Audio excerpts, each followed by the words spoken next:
എപ്പോൾ കാണുമ്പോഴും ബാഹുബലി എന്ന് പറയുന്ന സിനിമ നമുക്ക് നൽകുന്ന ഒരു അനുഭവമുണ്ട്. എത്രയോ തവണ കണ്ടാലും വീണ്ടും വീണ്ടും കാണാൻ കൊതിപ്പിക്കുന്ന ഒരു മാജിക്.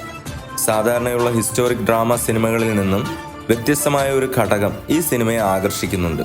അത് ആ സിനിമയുടെ കഥയ്ക്കപ്പുറം അത് കാണുന്ന പ്രേക്ഷകർക്ക് നൽകുന്ന ഒരു സിനിമ അനുഭവമാണ്. വിഷ്വലിലും മ്യൂസിക്കിലും ഇമോഷണലിലും കഥാപാത്രങ്ങളുമായി അത്രയധികം അടുപ്പിക്കുകയും ചെയ്യുന്ന രീതിയിലാണ് സിനിമയുടെ കഥ പറച്ചിൽ. മൊത്തത്തിൽ പറഞ്ഞാൽ ഒരു ട്രീറ്റ് തന്നെ. ഈ ഫോർമാറ്റിലുള്ള ഏതൊരു സിനിമ വരുമ്പോഴും അത് നമ്മൾ താരതമ്യം ചെയ്യുന്നത് ബാഹുബലിയുമായിട്ടായിരിക്കും. അവസാനം വന്ന കാന്താരയിലെ ക്ലൈമാക്സ് ഫൈറ്റിലടക്കം ഒരുപാട് സ്ഥലത്ത് ഒരുപാട് പേർ പറഞ്ഞിട്ടുണ്ട് ബാഹുബലിയെ പോലെ തോന്നിയെന്ന്. ഇത് തന്നെയാണ് ആ സിനിമയെ സൃഷ്ടിച്ചിട്ടുള്ള ഒരു ബെഞ്ച് മാർക്ക്.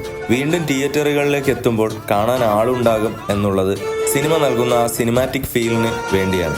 ഓരോ സീനിൽ നിന്നും അടുത്ത സീനിലേക്ക് പോകുമ്പോൾ ആ സിനിമാറ്റിക് ഫീൽ നിലനിർത്താൻ സിനിമയുടെ സ്ക്രീൻ പ്ലേയും വിഷ്വൽസും ഡയറക്ഷനും മ്യൂസിക്കും നമ്മെ സഹായിക്കുന്നുണ്ട്. വീണ്ടും ദൃശ്യമികവോടെ സിനിമ നമുക്ക് മുന്നിലേക്ക് എത്തുമ്പോൾ 10 വർഷം മുന്നേ തിയേറ്ററിൽ മിസ്സായവർക്കും അന്ന് കണ്ട് വണ്ടറടിച്ചവരും തിയേറ്ററിൽ വീണ്ടും എത്തുമെന്നുള്ളത് ഉറപ്പാണ്.